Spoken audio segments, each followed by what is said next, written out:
We want to welcome everyone back for our final segment of Chamber Exchange, the TV show. Again, want to thank the sponsors that make the show happen. That's St. Vincent Hospital in Worcester and Bank Hometown throughout the region.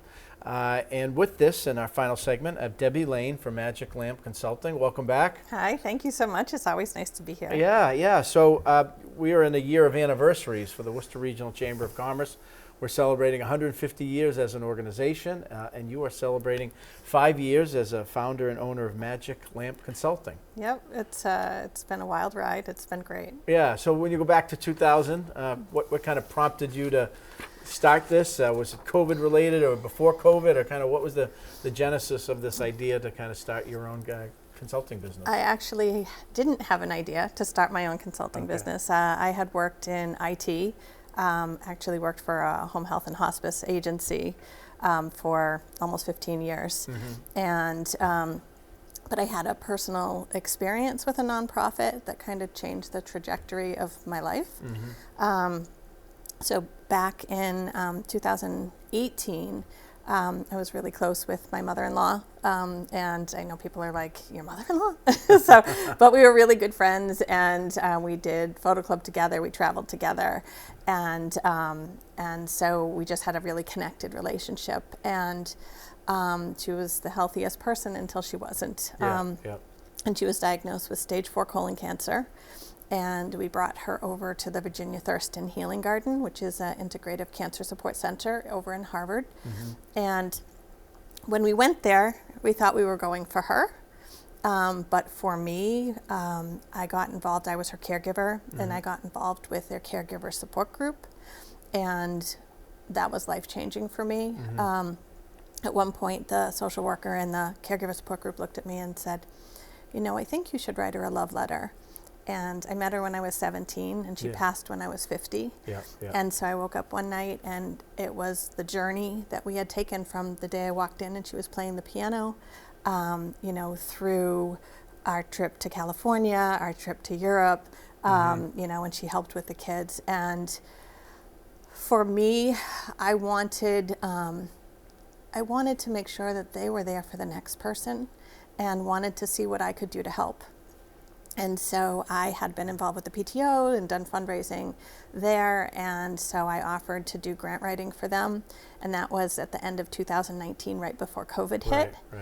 And so we're writing the grants, we're submitting them in March. COVID hits, and they were mostly funded through donations at that point in time.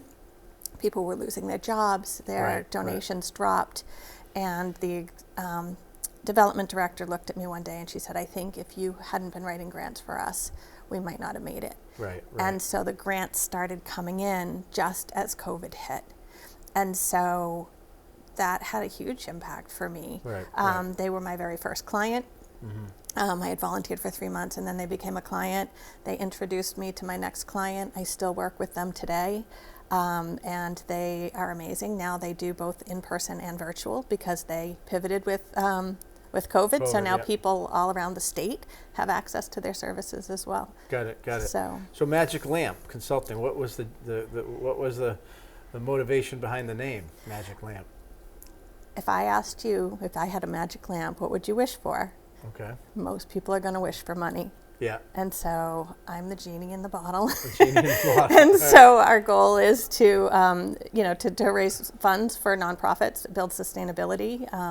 In the last 5 years, we've raised over $20 million in partnership with our nonprofit clients. We've had over 20 different nonprofits that we've worked with. We work exclusively in Massachusetts, so we get to know who the funders are, we get to know the ecosystem, and we're making a difference in our own community. Right. And so, you know, nonprofits, a lot of, you know, nonprofits of different sizes, missions, populations, you know, that they serve. But, you know, in a chamber we have members who are nonprofits as well. And unless somebody's really familiar with the field or maybe been in it, there's sometimes this conception that there is all these grants. You hear people say all these grants, so we're going to go after grants. Well, there needs to be kind of a thoughtful, strategic strategy, and you can't spend money you don't have. And so as you kind of engage with nonprofits and work with them, you probably have some that have been proven and been around for a while, others that are just starting out. Like, how do you kind of evaluate and give them kind of that candid advice? So typically we work with small to mid-sized nonprofits. So normally the clients that we work with have been established for 2 years. The budgets can range, but typically between $250,000 and $5 million is what we consider a small to mid-sized nonprofit. And most of the nonprofits we work with don't have a development team. Right. And so what we do is we come in as a team. So it started with just me. And now we've grown to have a team. We have the financial analysts that will come in and help the nonprofit with their budget and forecasting. We have grant writers. I do consulting with executive directors and coaching. We look at the organization. We do an organizational assessment. Do they have a strategic plan? Are they setting goals? And do they have measurable results? Because what we find is with the small nonprofits is they're typically passion driven. Right. And so they've started this because of a personal experience and something that means a lot to them. And they're not necessarily people that have been in business before. And so they don't always know, how to run a nonprofit. And so we work side by side with them to provide that support because we want them to build a foundation so that they will be sustainable going forward. And so, yeah.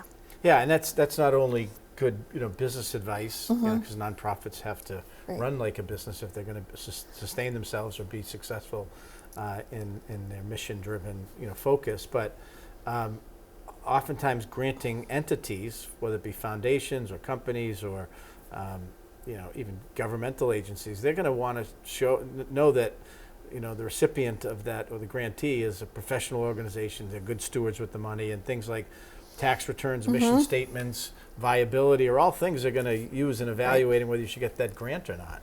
Right, and I think that's kind of the surprise for the small nonprofits. Everybody's like, just get a grant. And it's not that easy. Yeah. If you don't have the structure, if you don't have a good board, if you don't have, your board should be networking for you, making introductions, because so much of funding is about relationships. And I think a lot of people don't realize that. And so it's not just write a grant and submit it, but what kind of relationship can you build with the funder? Because they don't typically want it to be transactional. Can they get involved? Can they volunteer? Can they support an event that you have? How can they be your partner, not just a check writer? Right, and all those things you just articulated are important because grant processes are competitive. Right, and it's getting worse. Right, as the economy and this uncertainty and government funding cuts, there's more competition to go for some of these grant funds. And so the other thing that we work with nonprofits about is building a diversified revenue stream, because you can't just rely on one revenue stream, and we're seeing that now as nonprofits that have, primarily been funded through federal funding and aren't getting grants, now their programs are at risk. And so, working with the nonprofit, do they have donor appeals? We help set up donor databases with clients and talk them through that process. Yeah. Do they have events? We just did a gala with one of our organizations at Mechanics Hall last month. That was great. And do they have do they have grants? Do they have sponsorships? Yeah. Do they have any revenue streams? And really making a plan to ensure that they're going to be sustainable. Right. If one drops, the other one will pick up. Right. Diversified revenue stream, very important. So Magic Lamp Consulting, if there's a nonprofit out there, business, et cetera, wants to learn more about kind of the menu of services that you now provide as the company's grown, how do they get in touch with you? So they would go on to magiclampconsulting.com. The other place that we can be found is we are now a registered vendor through the Massachusetts Workforce Training Fund. And so most nonprofits are able to get the funding reimbursed for the training programs that we offer. So we can provide services for them. That's great. Debbi Lane, congratulations on 5 years with Thank Magic you. Lamp Consulting, and thanks for being with us. Thank you. We appreciate it. And thank you to our viewers for being with us for this edition of Chamber Exchange, a TV show, and our sponsors, St. Vincent Hospital and Bank Hometown.